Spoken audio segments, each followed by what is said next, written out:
Okay, winner by 10 points, 87-97 final score, Team In Flights. Alright, okay, best player. Best with kay Mr. Mungkal, the high flyer.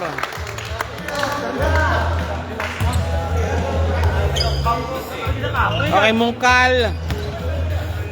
Mungkal, best with the game, sir.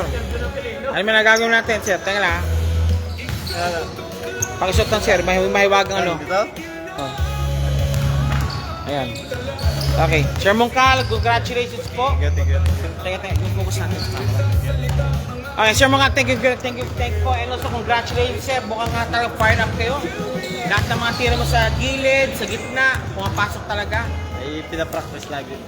Okay, sir, what to expect now, sir, for the remaining games po natin before we go now sa playoff, sir? Ayun, kasi minsan di kami nakukumpleto. Pinapansin nga rin, wala, ikaw, nasa ano. Ngayon lang din naglaro. Buti nakapaglaro ka as per household kasi. Ayun, practice kami ng maigit, papawis, at saka para mailaban sa lakas team. Oo nga, meron pa bang ano, meron pa kayo meron, I think, may bang kartado nyo? Kasi, meron pa kayo team, may 3 games to go pa. May ilang games pa kami. 3 to 4 games na lang po. Kailangan ko pa kondisyon talaga. O sige sir, I give 1 minute, shoutout, supportador nyo, sige.